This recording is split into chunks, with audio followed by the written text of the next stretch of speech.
agradeço muito ao Rodolfo o convite. Nós somos conhecidos de Facebook, pessoalmente nos conhecemos hoje apenas. E eu estudei aqui no Santo Inácio nos anos 79, 80 e 81, né? Séculos atrás. Eu fiz o primeiro, segundo e terceiro ano antigo, né? Hoje em dia tinha CA na época, o segundo, terceiro e quarto de hoje seria. Enfim, depois saí daqui, meus pais se mudaram, fui para um outro bairro, mais Jacarepaguá, estudei em outra escola. E rapidamente, uma pequeníssima introdução sobre a minha biografia. Eu estudei física na PUC mesmo, fiz bacharelado em física na PUC, fiz mestrado e doutorado, imediatamente emendei. Mestrado e doutorado eu fiz na área de teoria quântica de campos, que é uma área que junta com alguma harmonia a relatividade, não a geral, que essa parece que resiste totalmente, mas a relatividade restrita, com a mecânica quântica, produzindo o que hoje em dia se conhece como teoria quântica de campos, que é a teoria mais exata que o ser humano já conseguiu conceber e testar em laboratório, em experimentos. Todas essas previsões que você ouve falar de tantas casas decimais, 7, 8 casas decimais, que são impossíveis de serem feitas com a mecânica newtoniana, você consegue fazer com experimentos da mecânica quântica, consegue fazer as contas e batem até a 7ª, 8ª, às vezes a 9ª casa decimal com os experimentos, que são delicadíssimos, extremamente sensíveis, e tudo que se sabe até hoje, essa teoria começou a dar essa junção, a chamada teoria quântica de campos, que é relatividade com mecânica quântica, começou a ficar pronta no final dos anos 30, estabelece-se grandes bases nos anos 40, e vários resultados experimentais são obtidos desde então com uma precisão de assustar. Agora, o que tem de assustador também na teoria quântica, e aí esse é o assunto que nós vamos abordar, é que ela, apesar de ser a teoria mais exata e mais precisa, e ao mesmo tempo mais confirmada em laboratório, há um grande desacordo sobre o que ela está dizendo, a respeito de o que ela está dizendo sobre a natureza. Como é a natureza no seu comportamento microscópico. Ou seja, o de que estamos falando. Parece que o como é bem dominado, o quanto, mais ainda, né, tem acordos excelentes, excepcionais, entre teoria e experimento, mas você não sabe o que exatamente você está falando. Então, surgiu de uma tentativa de interpretação desta teoria, que é a mecânica quântica, surgiram algumas coisas bizarras que estão hoje em dia na boca de todo mundo. Tipo, multiversos, todo mundo já deve ter ouvido falar isso, a teoria de que existem diversos, na verdade, inumeráveis, uma quantidade indefinida, infinita talvez seja forte demais, mas uma quantidade indefinida de universos paralelos, em que, por exemplo, estou eu aqui, estamos todos nós aqui, e eu poderia fazer um movimento com um braço ou para o outro lado. E eu só fiz uma, vocês só viram eu fazendo uma, eu só tenho 2 braços, com um braço eu só posso ir para um lado, eu não posso, meu braço não abre em 2. Mas como eu tinha a possibilidade de fazer 2 movimentos, na verdade muitos mais, para ficar com 2, essa interpretação de multiversos diz que ambas aconteceram. Aí você diz, como ambas? Você só viu um. Aí eles multiplicam universos. Quer dizer, a outra aconteceu num outro universo paralelo, em que nós temos a mesma história até então, mas a partir de então, daquele evento, se ramificou em 2 universos. Né? A realidade seria constituída de um N muito gigantescamente grande, de universos paralelos, certo? Existe um motivo para que pessoas ultra inteligentes postulem algo que parece tão absurdo assim? né? Uma existência que, em princípio, a existência desses universos paralelos, em princípio, está fora da possibilidade de experimentação e de verificação.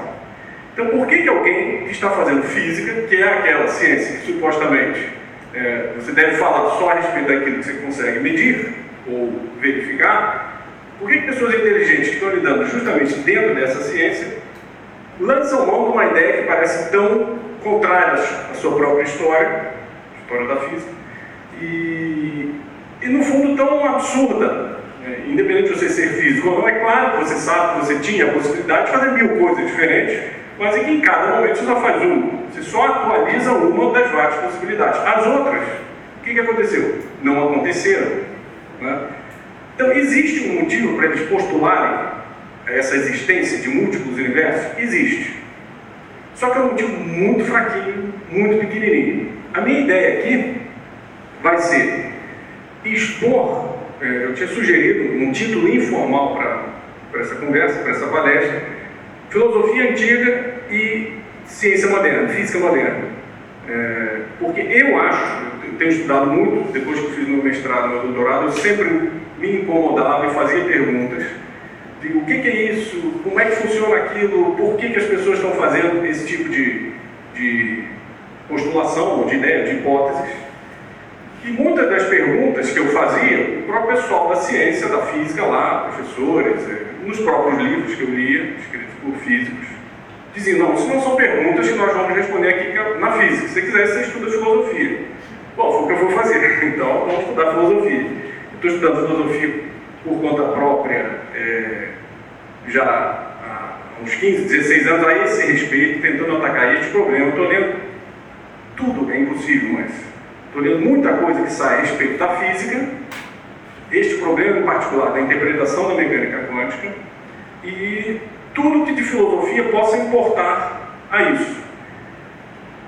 Em 2009, eu li a obra de um físico, matemático e filósofo norte-americano chamado Wolfgang Schmidt, que lançou uma hipótese interpretativa, ele lançou uma interpretação dos fenômenos quânticos que para mim parece a mais acertada até hoje. Só que é difícil se convencer um físico de que ela esteja certa, porque ela não é uma interpretação matemática, quantitativa, ou como a gente poderia dizer aqui, entre aspas, científica, entre aspas.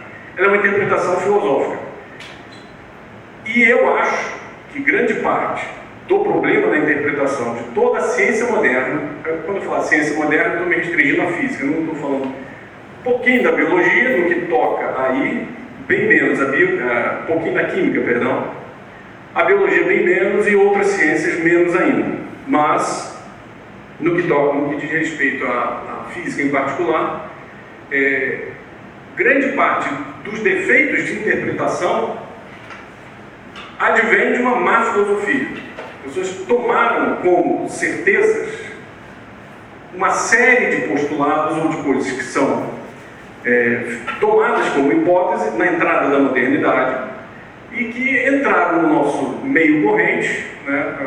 O público letrado tende, a pessoa se formou, ela absorve um tipo de pensamento, algumas características das quais a gente vai mencionar aqui, e que torna a gente maleável, suscetível a interpretações bizarras do mundo natural, como, por exemplo, múltiplos universos. Existem coisas tão bizarras quanto, mas essa, para mim, é a mais bizarra.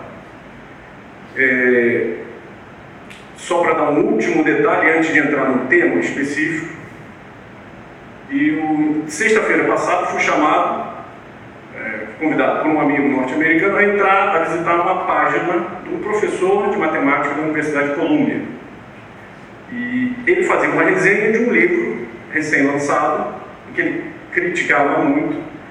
O título do livro é What is Real? O que é real? Eu não li o livro, não conheci o autor, só tomei conhecimento agora. Saiu agora também, em março. E li a resenha, feita por esse professor de matemática. O autor do livro eu não sei quem é.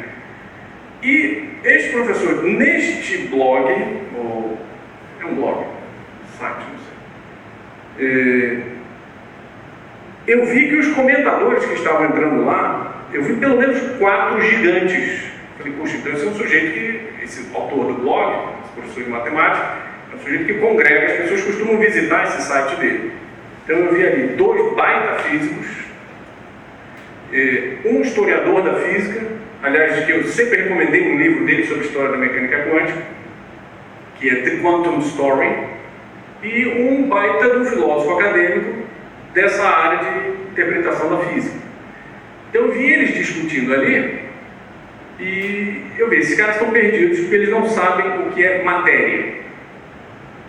Física supostamente estuda o aspecto material do mundo, ou a gente poderia dizer matéria. Aí a pergunta nossa, aqui vai dar um recuo aí de uns 2.500 anos, para entender de onde é que veio esse conceito, o que é ele, e como é que ele se manifesta nas coisas, primeiro, mais comuns do dia a dia. E se você não controla direito, você não sabe como aplicar os termos no dia a dia, você vai meter os pés pelas mãos quando for falar de coisas abstratíssimas e delicadíssimas, como são os objetos da física moderna.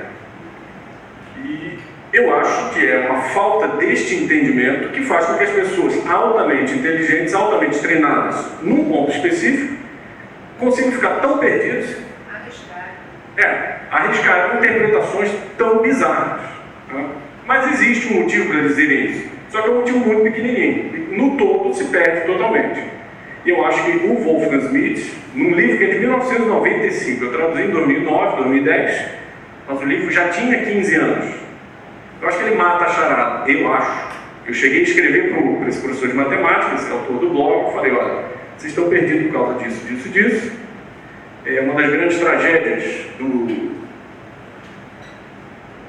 da academia moderna, em particular da física, é que as pessoas, apesar de saberem muita física, não sabem o que é física, do que ela está tratando no final das contas, e aí acabam metendo os pés pelas mãos em problemas cabeludíssimos.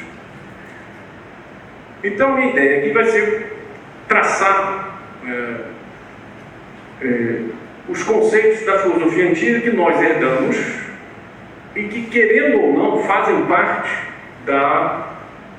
do nosso arcabouço teorético, no qual a gente consegue olhar o mundo, explicar o mundo. Então vamos lá para os pré-socráticos. Tales chegou a dizer, a enunciar uma coisa que pode ser muito facilmente mal entendida. Ele queria dizer, ele dizia o seguinte: tudo é feito de água. Não é uma frase famosa. Que água ele estava falando? Será que é essa água aqui que a gente toma?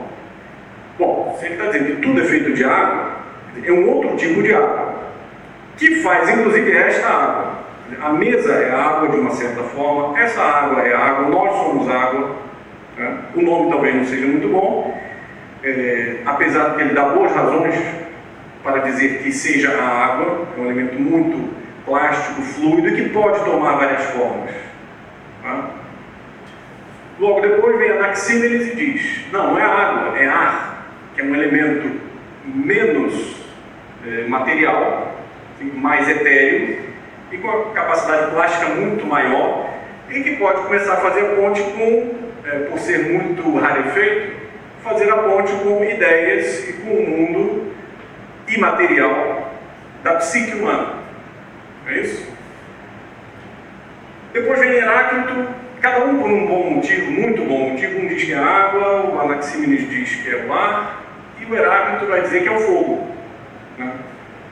E vem o Empédocles depois e vai dizer: não basta um, tem que ser os 4 elementos, os 4 famosos antigos elementos: terra, ar, fogo e água. E todas as coisas são combinações delas, desses 4 elementos.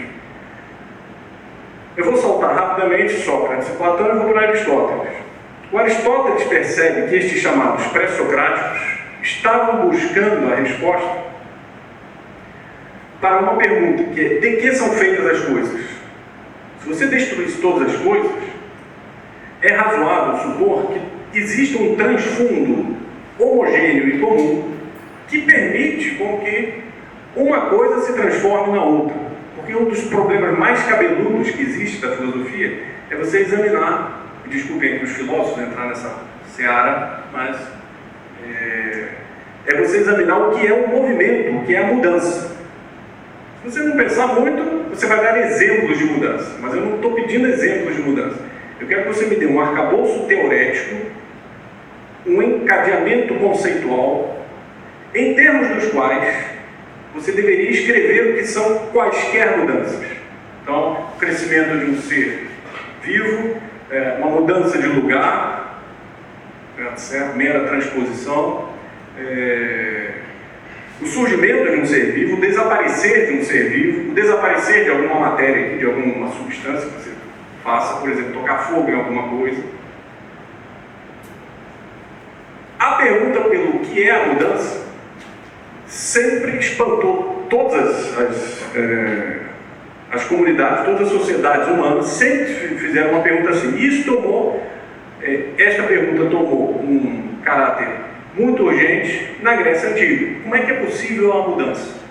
E o Aristóteles percebe que esses pré-socráticos estavam encontrando um princípio único e unitário que permitia dizer o seguinte: olha, no fundo existe uma coisa única só que passa por diversas fases ou diversas formas diferentes. Então isso daqui é, sei lá, água na forma da mesa, ali é uma água na forma de um passarinho, na forma do gato, na forma de uma pessoa, na forma de uma lente de óculos, etc. E é este transfundo comum que permite com que algo se transforme em outra coisa, sem precisar desaparecer completamente. Né? Porque vem aquelas aporias do Parmênides e do Heráclito que dizem, não, tudo muda ou então nada muda, é tudo uma coisa só. O Aristóteles percebe, olha, todo mundo tem um pouquinho de razão aí. Você não pode jogar fora nada, porque dá a impressão, realmente, de que tudo está mudando. Também dá a impressão de que tem um transfundo comum que não muda, né? Mas como é que você vai explicar o que seja uma mudança? Então Aristóteles pega para si este conceito e ele chama de matéria. Ele é Aristóteles. Matéria é o termo latino, que não por acaso vem de madeira, que é um material que pode assumir formas diferentes. É uma coisa comum, ainda meio informe, que pode assumir a forma de cadeira, estante, mesa, não é? E que você pode destruir uma e transformar na outra. Pegar um pedaço de madeira aqui que constitui a mesa e transformar no assento da cadeira, né? Então, esse transfundo, Aristóteles, por analogia com as artes humanas, a técnica humana, ele chama de madeira. Em grego, o termo é hylê. Hylê significa madeira em grego. E ele pegou esse termo por isso. Ele não inventou um termo novo para isso. Ele pegou um termo, seja bom ou ruim, ele não gostava de inventar termos. Ele pegou um termo da arte, né, da técnica. Só que uma vez respondido isto, vamos supor, tudo é feito da tal de matéria. Hoje em dia, um parênteses, disse que tudo é feito de prótons, elétrons e nêutrons, né, todas as coisas materiais. Os constituintes íntimos e básicos do mundo cósmico são prótons, elétrons, nêutrons, fóton, que é a partícula de luz. Na verdade, o elétron é, até o que se sabe hoje, uma partícula fundamental. Ele é só ele não é outra coisa. Apesar do próton e do nêutron terem uma constituição íntima interna. Quer dizer, eles são feitos de quarks e gluons. Quer dizer, então, existe um transfundo de comum que toma forma diferente. Na forma da parede, a cadeira, a pessoa, etc. Então, este conceito de matéria, de um transfundo unitário, único, homogêneo, que permite a transformação de uma coisa em outra, continua existindo. Aristóteles chamou de madeira, hoje em dia as pessoas chamam de vácuo quântico. Tudo não passam de excitações num estado de vácuo primordial, enfim. Com a descrição matemática razoavelmente precisa.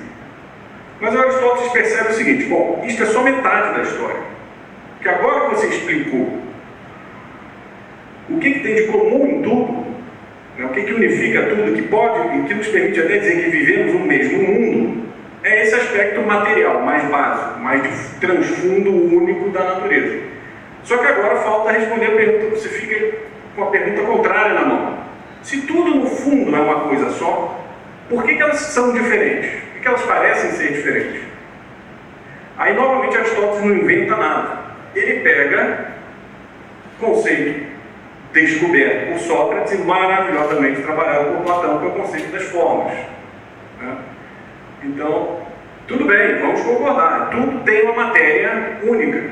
Só que aqui tomou a forma de um passarinho, ali é um gato, aqui é uma maçã, ali é a macieira, e assim sucessivamente. Você pode fazer a seguinte pergunta: será que estas formas diferentes são apenas ilusórias? E que no fundo só que existe a tal da matéria? Quer dizer, o passarinho não existe, o passarinho é uma invenção da nossa cabeça. Essas formas platônicas, às vezes chamadas ideias platônicas ou essências, seriam, muitos filósofos vão dizer isso, são ficções da mente. Aliás, os filósofos da entrada da modernidade vão falar exatamente isso, e alguns físicos da entrada da modernidade vão falar exatamente isso. Olha, eu não consigo medir em laboratório essa tal da forma do cavalo, a cavalidade, digamos, a essência do cavalo, a essência do ser humano, a humanidade. Eu não consigo captar isso com instrumentos, né? Então, eu não sei se isso existe na coisa ou se é uma projeção da minha mente sobre aquilo. Então, a entrada da modernidade se caracteriza por um desvio, uma escorregada filosófica monstruosa, em que eles alegam que o que nós sabemos com certeza sobre o mundo são aqueles aspectos, aqueles recortes quantitativos das coisas, que eu posso contar, pesar e medir. Tudo que passe disso, eu vou dizer, olha, está na minha mente com certeza, mas eu não sei se está ali. Então eu vou recolher isso para a mente e vou dizer, é a minha mente que lança isso para fora. Aquilo não está ali, não é um aspecto objetivo do mundo, mas é subjetivo. A cavalidade, a humanidade, etc. Eu não sei se estão ali. Quem nunca ouviu falar que nós somos átomos e vazios, né? Só somos átomos, meros átomos, prótons, elétrons e nêutrons, né? O resto seriam ou ilusões ou hipóteses que a nossa mente fabrica. Bom, a primeira coisa que você,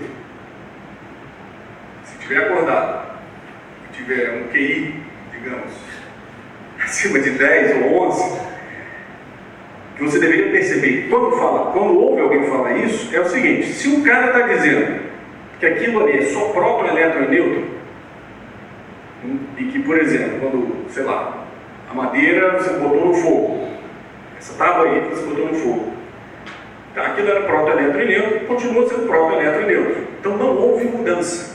Esta hipótese de cortar com as formas, de dizer que elas não existem, mata de uma vez só o próprio aspecto da mudança. Porque antes era próton, elétron e nêutron, depois é próton, elétron e nêutron, cadê a mudança? Não houve mudança nenhuma. Então, esta solução o próprio Aristóteles viu. Olha, não pode existir só matéria. Existe a matéria informada, ou seja, uma forma que recorta aquilo. A palavra recortar é meio ruim, porque transmite, faz a gente supor uma ideia de que é só um recorte quantitativo, um recorte geométrico da coisa. Mas na verdade isso é uma forma interna, uma estrutura interna de funcionamento das coisas. O que faz o cavalo ser cavalo?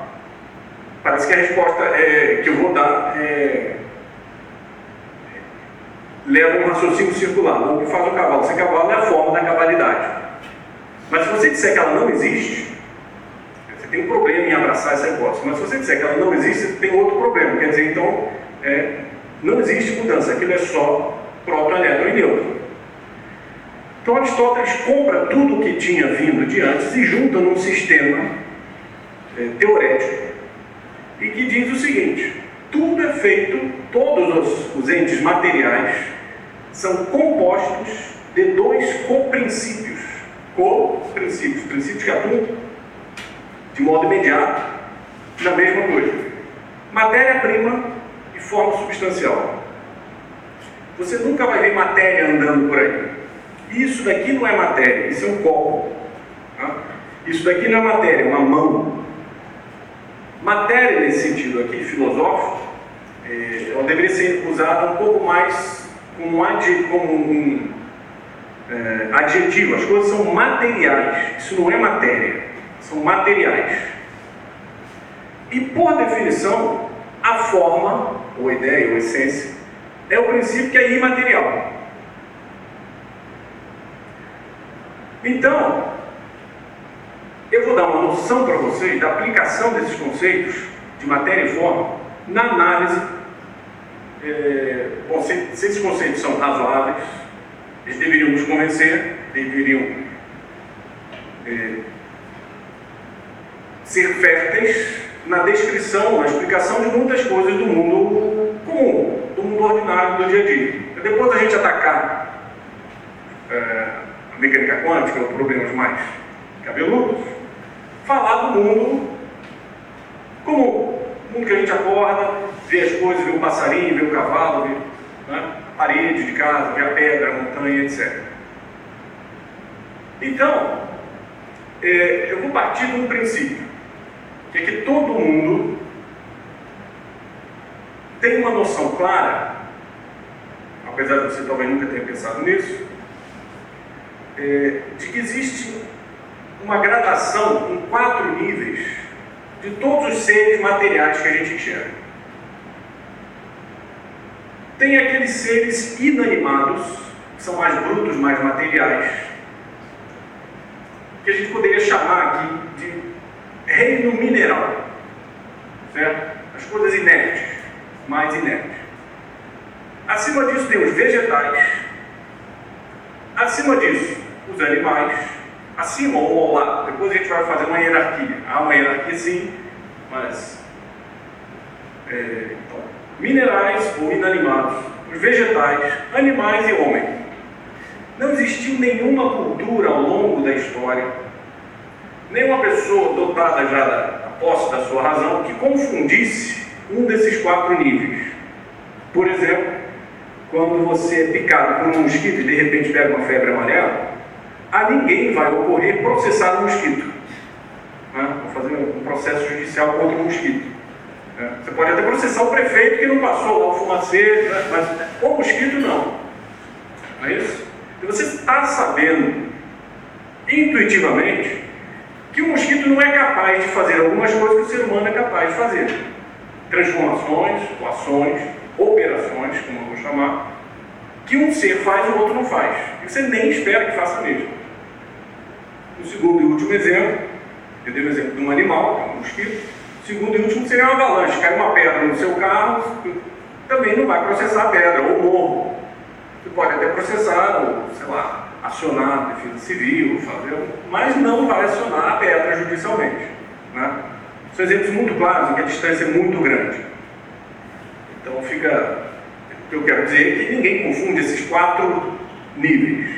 Certo? Então vamos supor que apesar de haverem problemas aí, a gente pode falar, caso surja a pergunta, certamente vai surgir, eu vou dar por suposto que todo mundo entende que existe essa gradação em 4 andares.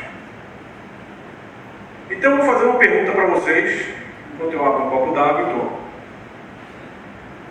Que tipo de operação que os vegetais fazem e que os minerais não fazem? É uma pergunta. O que os vegetais fazem sempre, ou é o que caracteriza eles, e que os minerais não fazem? Quer dizer, tem transformações muito brutas, mais materiais, eu vou começando a falar de matéria e forma, que caracterizam os minerais. O mineral praticamente só age externamente, um contato bruto externo. Os vegetais passam por esse tipo de transformação sem sombra de dúvida. Você pode quebrar uma pedra, claro, e você pode dar uma machadada no tronco de árvore, ou quebrar a folha de uma planta. Certamente. Então, esse tipo de transformação, mais bruta e material, também está lá nos vegetais, e vai acompanhar os animais e o ser humano, sem sombra de dúvida. Mas tem coisa que o vegetal faz e que o mineral não faz. Vocês gostariam de tentar?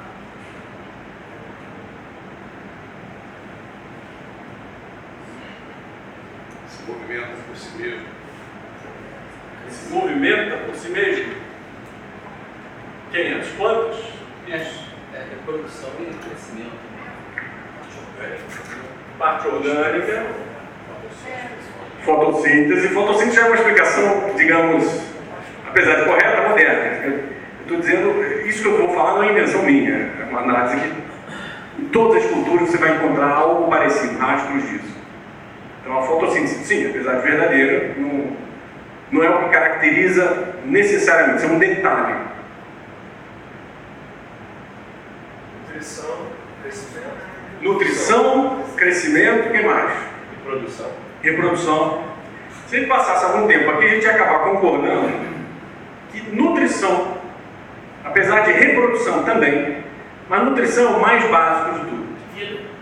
Vida. Vida é um nome que vai caracterizar estas coisas aqui que os vegetais fazem e que os outros fazem para si, mas que os minerais não fazem.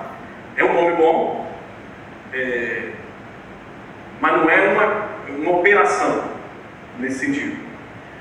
Então, vamos supor que ocorresse de um ser vivo não ter conseguido reproduzir, chegar à idade adulta, madura e não ter conseguido reproduzir. Mas para que ele tenha passado algum transcurso durante a vida, ele tem que ter feito nutrição. Certo? O que é nutrição? Viu? Parece que a gente sabe, né? É nutrição, é reprodução. Então o que é isso? Que diabo é isso? É a vida.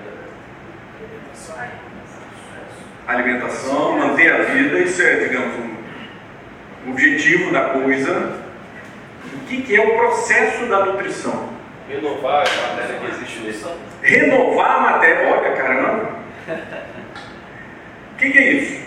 A nutrição é pegar uma matéria que não é ele e transformar em matéria dele. Não é isso? Para crescimento, para a sua manutenção, para a vida, para as suas outras funções.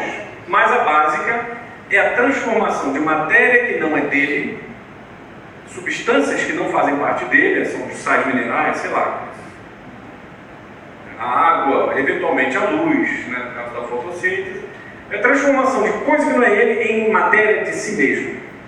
Não é isso?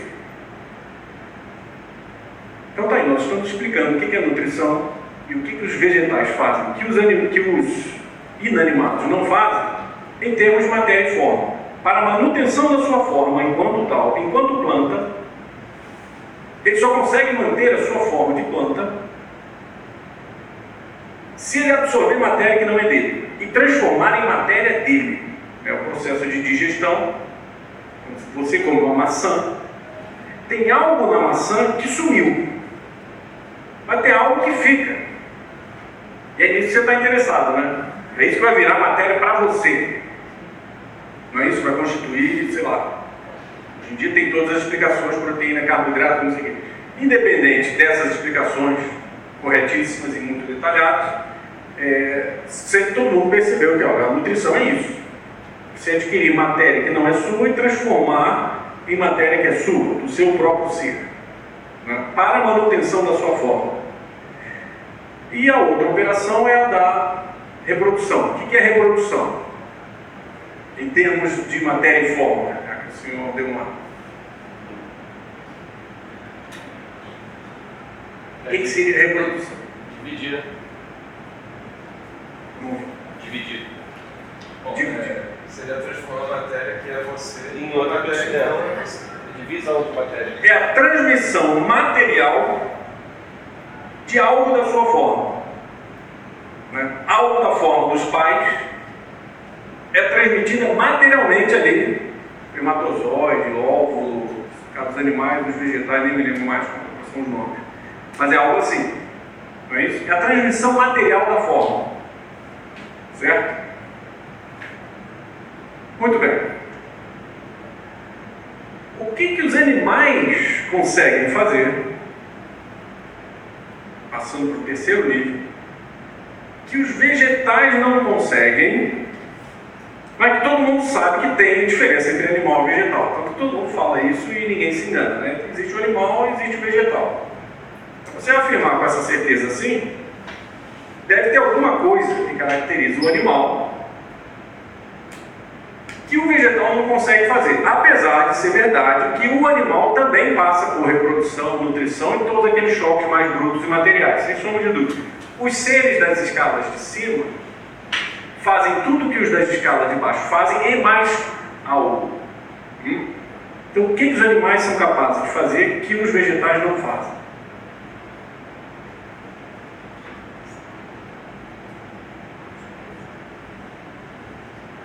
E quando chegar no ser humano, então... São sencientes.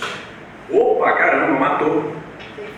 São sencientes. São seres sencientes, capazes dos sentidos, né? Que parece que as plantas não conseguem fazer. Tem uma segunda característica que os animais têm e que os vegetais não têm, que aliás é a origem do nome anima, de animal, que é eles se locomovem por si próprios, né? Tem uma locomoção própria.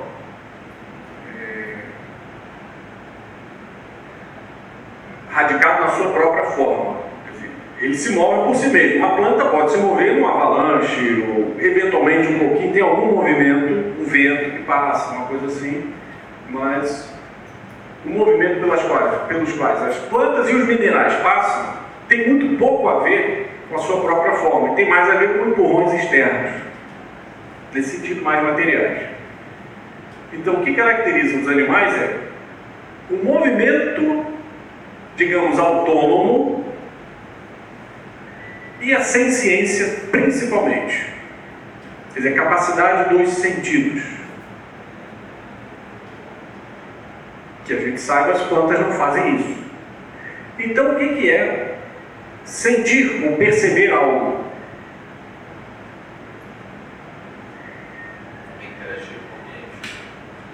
Interagir com o ambiente. Mas uma pedra batendo em outra não é um tipo de interação? Como é que é? Bom, é uma interação. Mas, a partir desse sentimento, a gente passa por uma pedra, não sente essa vida. O outro não é nesse sentido de sentir. A gente vê que tem a violação debaixo da pedra, algo mudando, mas nesse sentido de sentimento. Ela não tem um centro senciente. A pedra não tem isso. Nem as plantas. Parece que não tem. Mas os animais têm. Alguém quer tentar o que é processo? Por exemplo, pensa num lobo olhando uma ovelha, ou num leão vendo uma gazela.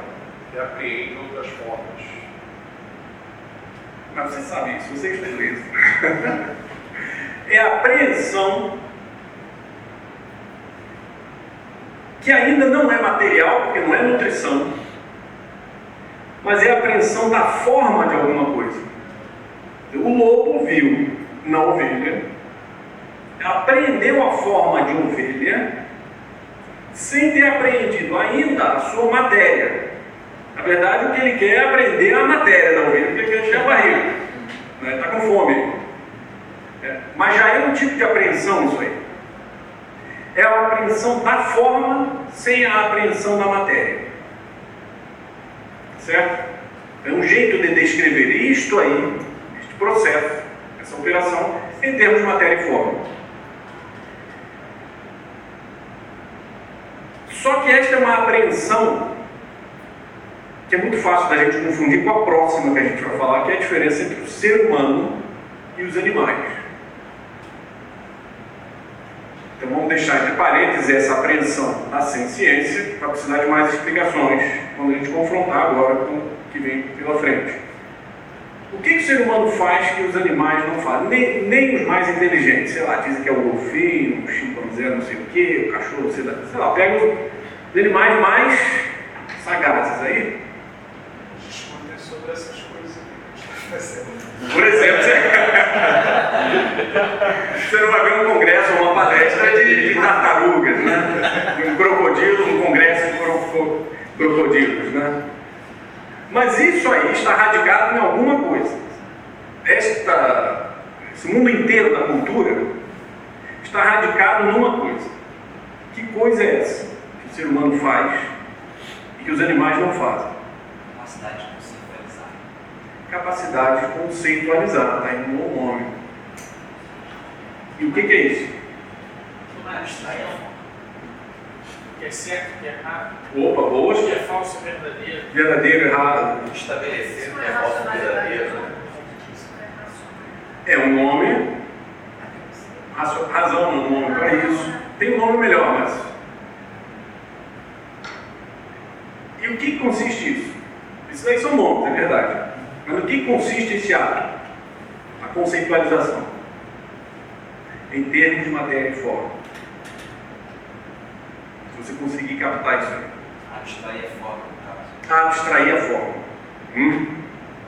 Quer dizer, o ser humano, e é universal isso, chamar isto de intelecção ou inteligência. Este processo específico. E a faculdade que promove isso é às vezes chamada inteligência, razão, espírito, são sinônimos para isso aí. Mas parece muito com aquela da ciência dos animais. Né? O lobo viu a ovelha. Você também viu a ovelha. Né? Quer dizer, aquela apreensão animal senciente, você é capaz. Todo aquele de baixo você é capaz.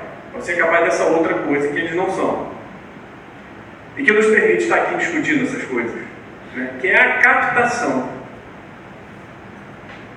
Isso é mais difícil de descrever. É a captação da forma também, só que é uma captação formal da forma e não a captação material da forma. Caramba, aí misturou demais, né? A ideia é a seguinte: a captação senciente, a apreensão sensível, só se dá na presença da coisa. Ninguém está vendo um leão aqui, né? Não sei se vocês beberam, mas eu não estou vendo. Não é isso? Mas nós somos capazes de falar. A gente está falando aqui de leão, crocodilo, tartaruga, né? E disso os animais não são capazes. Por quê? Eles não conseguem abstrair formalmente a forma. Eles só abstraem materialmente a forma. Então ele só consegue estar ciente, o lobo só está ciente das ovelhas na presença delas. Aí tem um montão de perguntas que já surge na cabeça. Quem é que te disse que quando o lobo está descansando, o leão está de noite, ele não está pensando em ovelha, gazela, né? Aí eu vou dar uma prova indireta.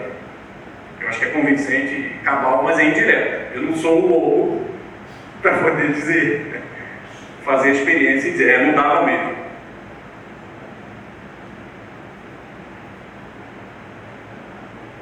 Que é a ausência total de cultura nos animais. Todas as gerações de animais vivem identicamente às anteriores. Se alguma mudança for promovida pelo homem, ele domesticou, fez alguma coisa, né? Mas o ambiente que eles vivem e como eles interagem com o ambiente é o mesmo em todas as gerações.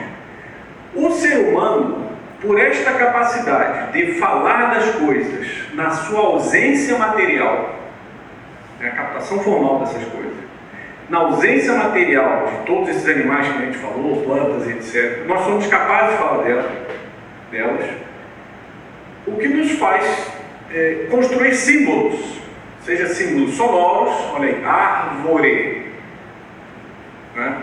Ou visual, pode ser um alfabeto, toda a linguagem, e isso é transmitido de geração em geração, e os símbolos mudam de uma geração para outra, e cultura é isso. Né? É a formação de sistemas de símbolos que vão sendo passados, corrigidos, melhorados, piorados, e etc, etc, etc. Faz com que uma geração viva de forma diferente das outras. Porque nós somos capazes de falar das coisas na ausência material delas. Né? Somos, inclusive, capazes de inventar coisas. Né? Unicórnio. Não é isso? Aí Aristóteles vai explicar isso como você captou várias formas, retém na memória essas formas todas Em cima da memória trabalha a imaginação, que recombina essas formas, às vezes ao bel prazer, às vezes você se pega pensando numa coisa, e será que isso existe? Às vezes você força mesmo a produção de um, sei lá, de um unicórnio, uma esfinge, uma coisa assim, né? Aqueles seres mitológicos todos. Nós somos capazes até de conceber coisas que não aconteceram, coisas que os animais não são capazes. O possível, do qual a gente começou falando, né? É possível que eu mova o braço para um lado ou para o outro. O animal não é capaz de conceber isso, porque ele não é capaz de perceber as coisas em si como elas são. Ele só percebe as coisas como relacionadas com ele. É como se ele vivesse um mundo de sonhos. Vocês já sonharam? Em algum sonho de vocês não apareciam? É raro isso, né? Todos os sonhos você está lá. Pode ter um montão de coisa, mas você está sempre. Os animais vivem mais ou menos assim. Tudo em relação para eles. Eles têm potências, aí os filósofos vão chamar potências estimativas.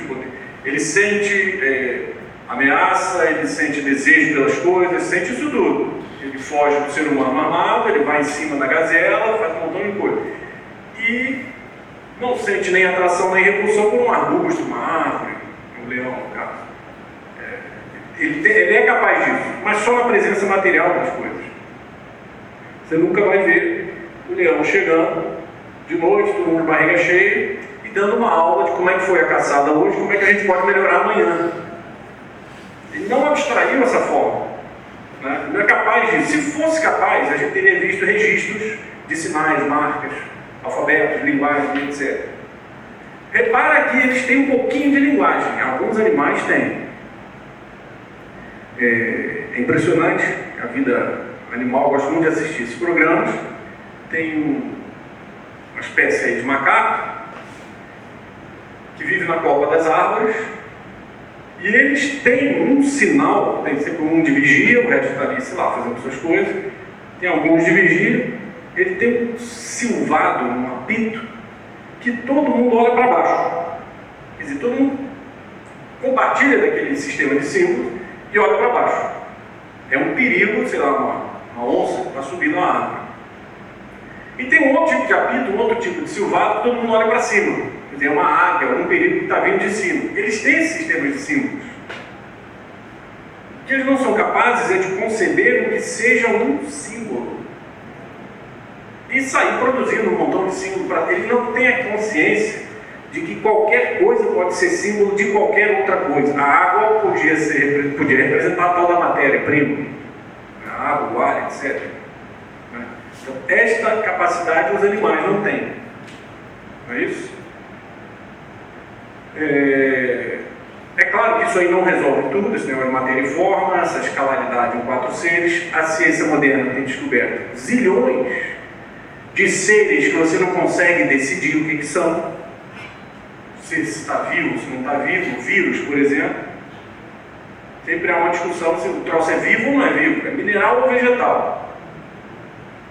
Então os critérios de classificação da ciência moderna, da biologia, da física, etc., para fazer estas ciências, esta classificação que eu dei, ela é muito limitada. Ela é uma classificação máxima em termos simples, que em 40 minutos você explica aí o funcionamento de um montão de coisas que ninguém nunca tinha percebido. Isso é um defeito monumental da nossa formação, da nossa educação.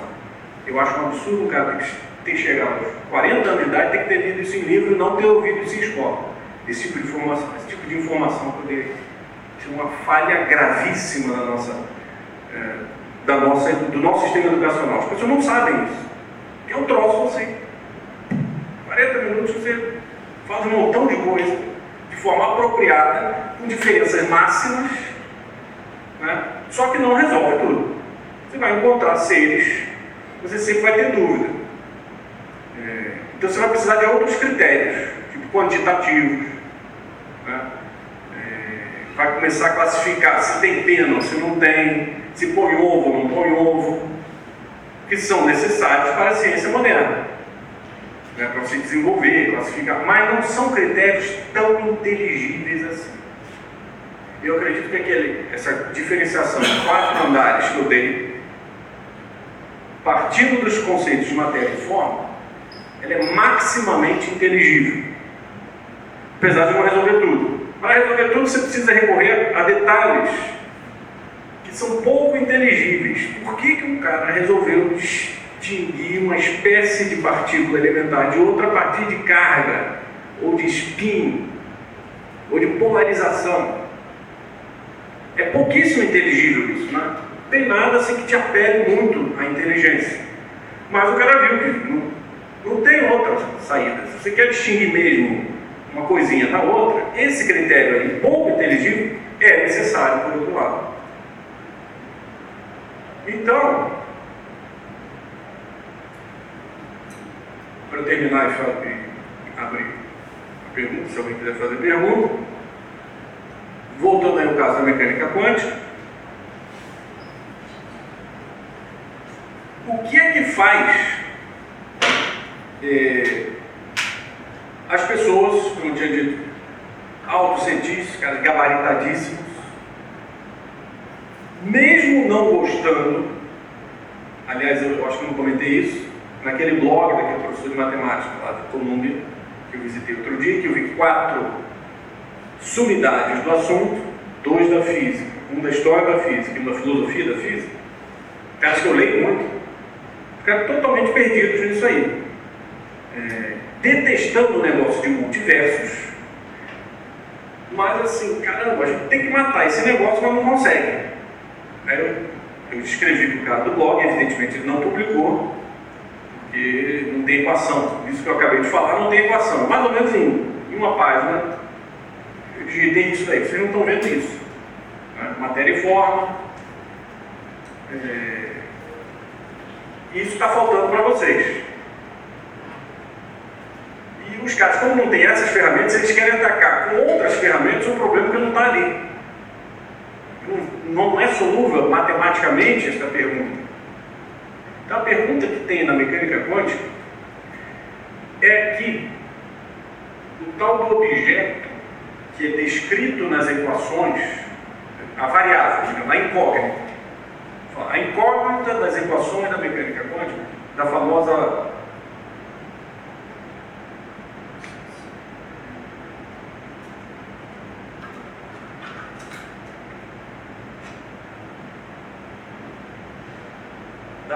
equação de Schrödinger, depois tem a equação de Dirac, que já é uma correção relativística, etc, tem zilhões.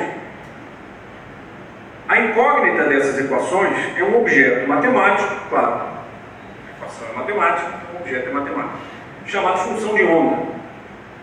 Esse diálogo dessa função de onda descreve somente probabilidades de acontecimentos. Vamos dar um exemplo aqui totalmente fictício. Uma partícula que você preparou, fez lá um determinado arranjo experimental, e essa partícula, pelo pontapé que você deu, pontapé entre aspas, que se chama estado inicial do sistema,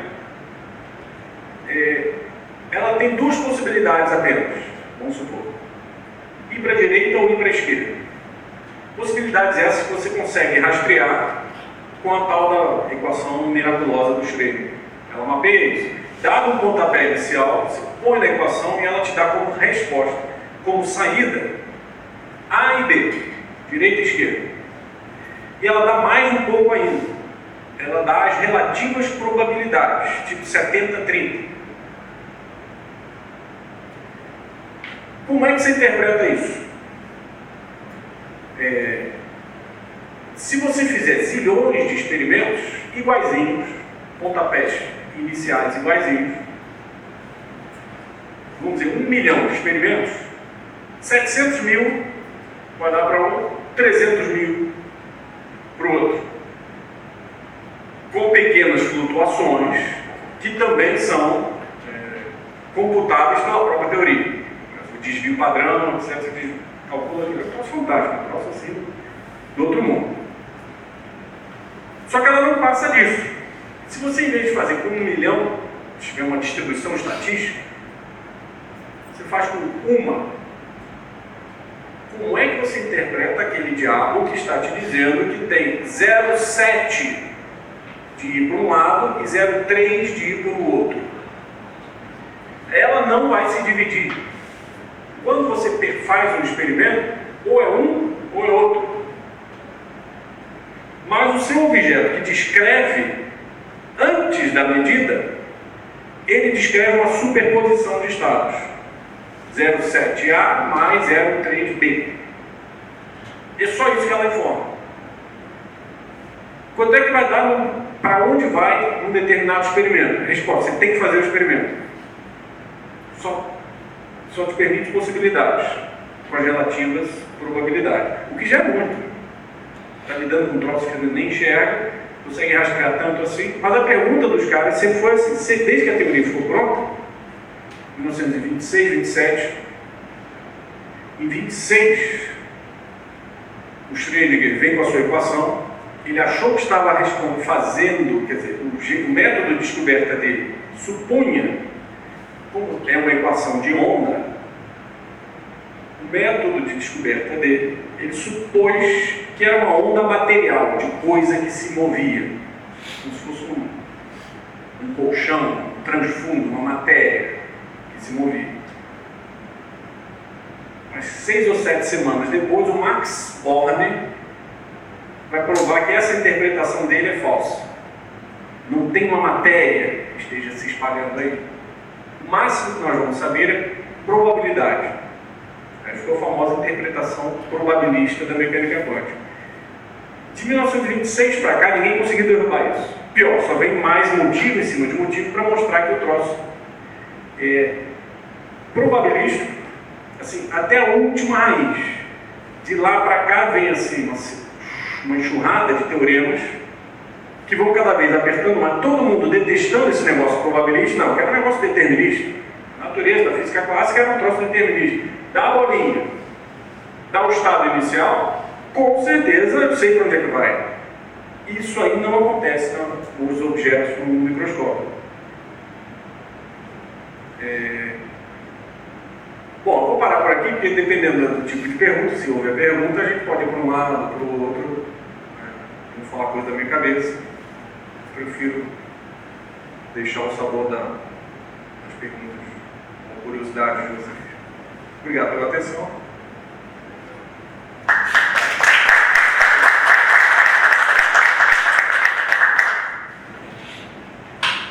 Deixa eu seguir, eles estavam voltando. A física, todo mundo está estudando. Acho que a física está se tendo cada vez mais no movimento da probabilística do que determinística. O efeito Kuhlmann. Estava brincando com o Rafael, a gente fez um trabalho de mestrado sobre funcionamento quântico, e vai mais ou menos por aí. Agora, o que você identifica como tendência? Não só para a física, mas como explicar isso? Né? E eu não sei se você saberia responder, mas assim, existe uma grande tendência de inserção de física moderna no ensino médio. Como você vê isso? Como você vê a possibilidade?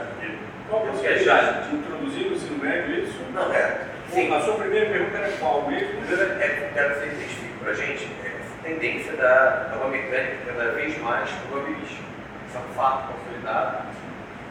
Primeira pergunta. E a segunda é como deve ser feita essa inserção da mecânica quântica no ensino médio?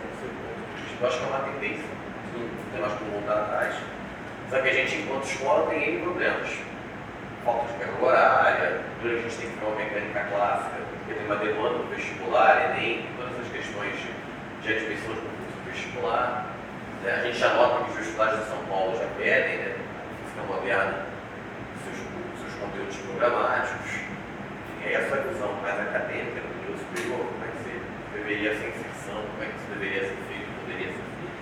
De repente, recomendar uma literatura. Bom, com relação à primeira pergunta, digamos, mais técnica, científica, como você mesmo falou, está consolidado isso. Apesar de todo mundo detestar, e grande parte dos teóricos e experimentais que vão mexer nesse problema, eles vão mexer depois que percebem, cara, não é possível que a mecânica quântica esteja dizendo isso. A história, assim, dos caras que vão mexer, existe uma área de importância crescente, que é chamada área de fundamentos da mecânica quântica. Cada vez atrai mais gente. Atrai só as pessoas que ficam abismadas com o negócio. Não é possível que seja probabilístico. Então, o Einstein foi o primeiro a se rebelar contra isso. Falou, não é possível, né? A famosa frase que Deus joga dados.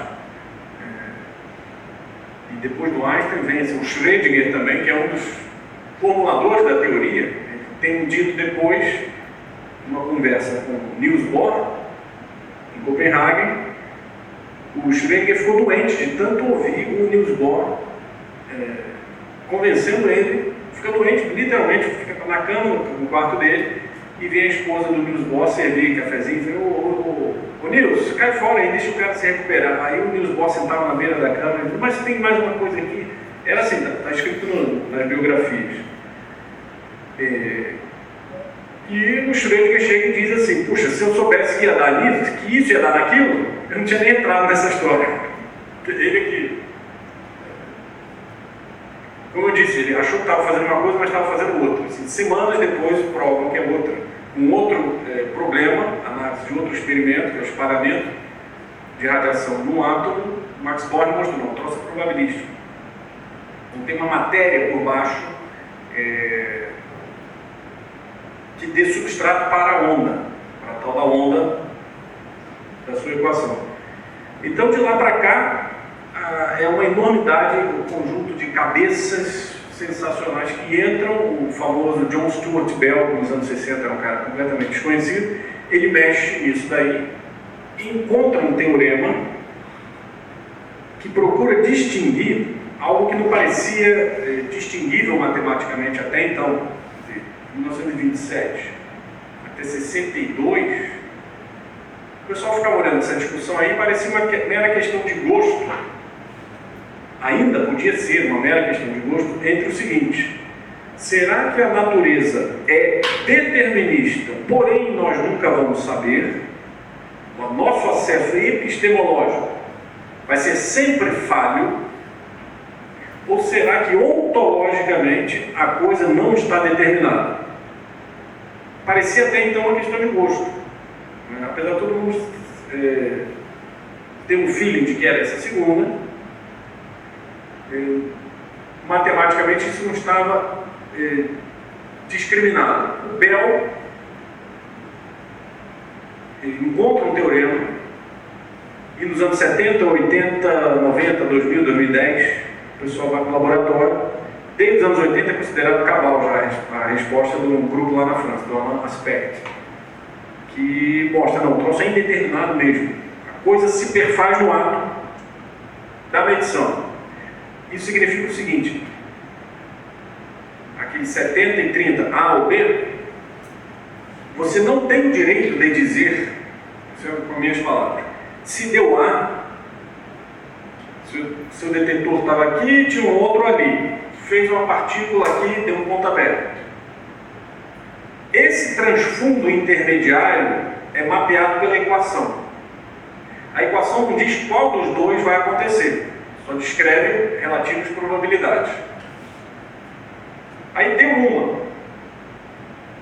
O teorema de Bell e outros que se seguem, no fundo querem dizer o seguinte: mesmo que tenha dado uma, isso não nos permite dizer que, se você tivesse colocado o detetor meio milímetro antes, já ia dar aquele. Não era nada que estava ali que foi para lá porque estivesse ligeiramente antes. Ligeiramente, num ponto anterior, microsegundos antes. Você não pode dizer isso. Por que eu não posso? Tem como testar isso matematicamente. Isso é um teorema. Se fosse assim, os resultados dos experimentos iam dar todos até um certo valor. Se for do jeito indeterminado, vão dar acima desse valor. E aí isso ficou conhecido como as desigualdades de Bell. Se o mundo fosse clássico e determinista, todos os resultados iam dar até um X. Mas todos deram acima desse valor. Então é indeterminista mesmo. E tem coisas mais detalhadas, enfim. Então, esta primeira pergunta tem essa resposta. Parece que não vai ter volta a isso. E pior ainda, é um erro chamar a física quântica de uma teoria. Ela é um arcabouço conceitual, assim como a relatividade. de concatenação de conceitos que vão servir de base para diversas teorias diferentes. Teoria do estado sólido, de semicondutor, supercondutor, física de partículas, esses aceleradores, vácuo quântico, efeito Casimiro, uma série de outras coisas. Isso aí sim são teorias que usam todo esse linguajar probabilístico da mecânica quântica. E são essas teorias aí que são testadas no laboratório. Sobre a inserção desse assunto no ensino médio, talvez seja inevitável, não sei o que você está dizendo. Eu já trabalhei com ensino médio até 2010, mas em turmas de vestibular pré-militares, tipo IMITA, Academia Força Aérea, Escola Naval, etc. Lá a gente já tinha que ensinar isso, que cai nesse vestibular. Eu não sei se é desejável, provavelmente sim, porque está fazendo cada vez mais parte do nosso mundo tecnológico. Inclusive, tem estimativas que dizem que na economia mundial atual, o peso dos efeitos quânticos é assim, em torno de 30%. As coisas que giram aí, né? Evidentemente na telecomunicações, na alta tecnologia, tudo que é eletrônico funciona com mecânica quântica. Transistor, diodo, tudo isso funciona com base nas regras da mecânica quântica. Então talvez seja inevitável. Um livro bom para isso eu vou ficar devendo, não conheço. Eu trabalhei com um pessoal que escrevia apostilas para o curso que eu dava aula. Eram apostilas muito boas, mas tem lá seus direitos autorais, não sei se eles continuam nessa escola. Eu acho que está até em aberto, né? Você pode pegar, estudar e você fazer o livro. Você escreve um livro para isso. Não sei o que dizer a esse respeito. O que eu sei que vai, por outro lado, vai incutir mais maluquice nas pessoas. Voltando a falar da interpretação, de como interpretar isso, houve um montão de ramificações diferentes ao longo da história de como interpretar, ao longo do século XX, de como interpretar os achados da mecânica quântica.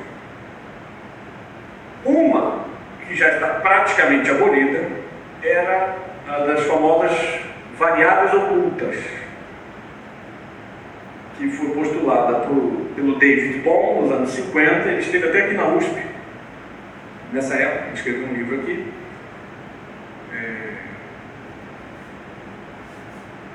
Não este livro, escreveu um livro excelente aqui e depois mudou de ideia. Aí foi para esse negócio de variáveis ocultas, que diz o seguinte: olha, lá dentro dos entes atômicos ou subatômicos existem variáveis às quais nós jamais vamos ter acesso, mas elas existem factualmente, que codificam o fato de dar A e não B. Então, se essa variável lambda aí tiver o valor 3, vai dar A. E aí, se fosse possível a gente já ter aberto o sistema lá e descobrir, aí 3, então vai dar A. É 2, vai dar B. Ele supôs isso.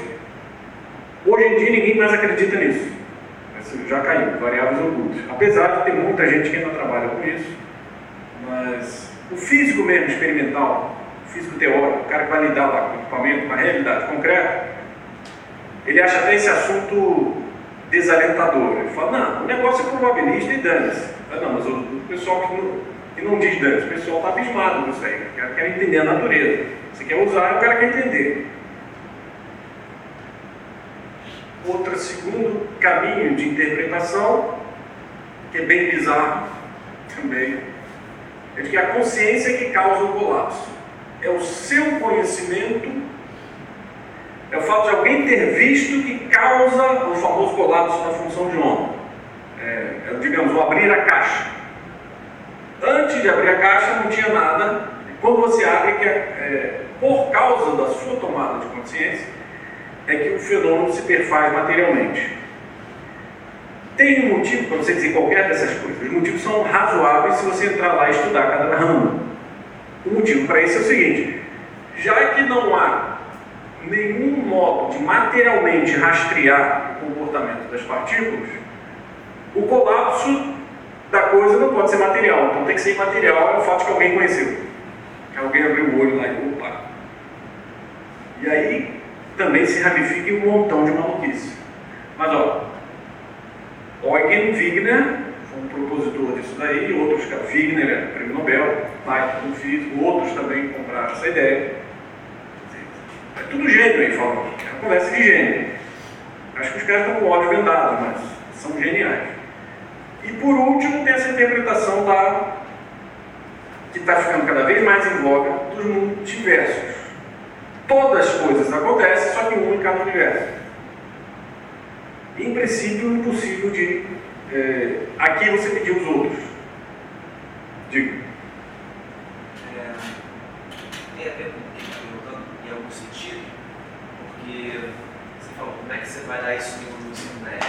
E eu acredito que não tem, você falou, tem um problema de as pessoas saem neurotizadas disso. Na prática mesmo. Na prática. Mas tem um problema de você ensinar isso e não ensinar esses 40 minutos que o senhor ensinou exatamente. Que é justamente.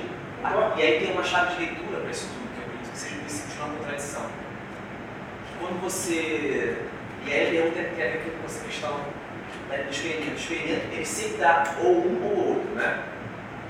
E a física quântica, então, pressupõe o seguinte: então a matéria é determinada. Mesmo que você pense que tem um observador que causa essa determinação, né, também é uma petição de princípio você sempre acusar que é o observador que está ali diante do fato, do fenômeno, né, e não um observador maior com a consciência que a gente poderia chamar de Deus. E aí a pergunta é a seguinte: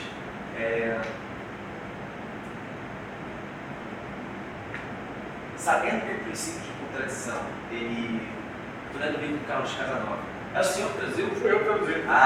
Foi o segundo que eu traduzi. Muito bom, o Física e Realidade. Sim. Ele fala exatamente isso, de você abordar as disciplinas e não abordar elas a partir dos princípios que transcendem elas, que é exatamente o que o senhor fez, buscar a filosofia. E aí, a pergunta que eu queria fazer, deixa eu filmar direito. Não seria então determinista dizer, não determinista no sentido... Dizer o quê?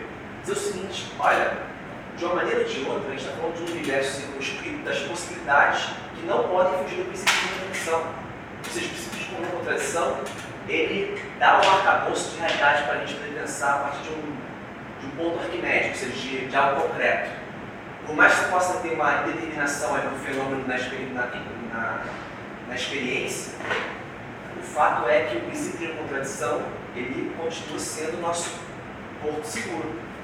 Pode se pensar esse tipo de coisa. Regulador, né? Continua sendo, mas tem gente brincando de derrubar isso. Como poderia?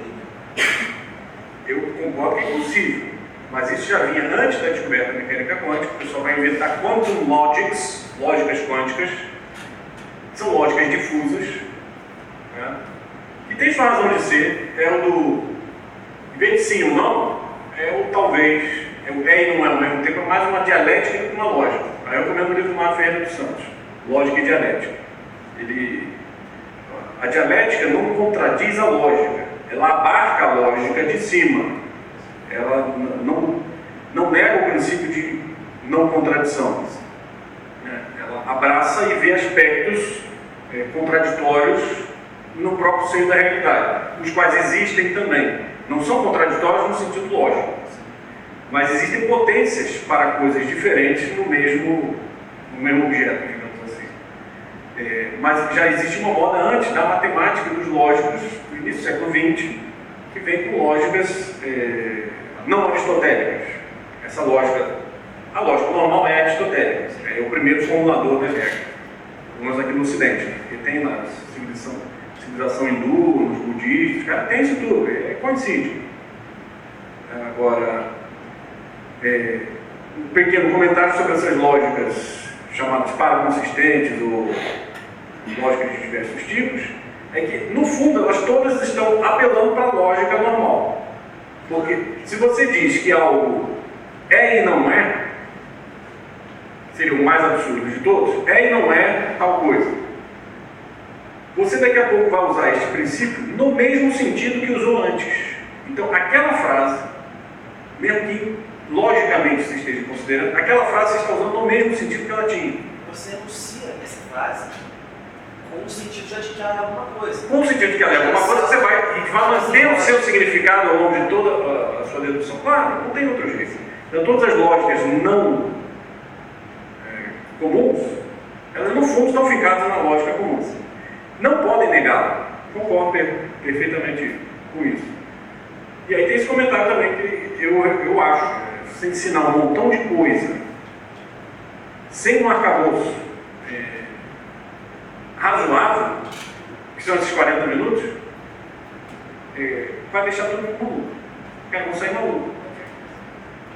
malucos. Vão falar de lógica não consistente, vão falar de multiverso, de não sei o quê. Não queria fazer economia política a partir daí. Totalmente. Não, isso sai do mundo político. É daí que sai ideologia. Daí que sai ideologia. Está prontinho aí. Você vai fabricar um mundo na tua cabeça. O mundo é uma matéria plástica para você. Totalmente plástica. A gente considera que ele traz enquanto fato. Claro. Mesmo porque você vai transformar o mundo, então não adianta saber o que é o mundo agora, você vai destruir mesmo, vai virar outra coisa. Tanto faz o que fosse ou o que não fosse, vai ser outra coisa.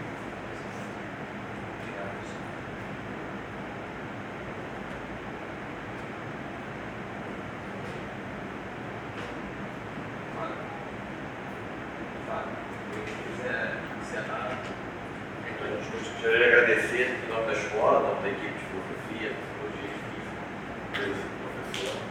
Eu agradeço. Muito obrigado.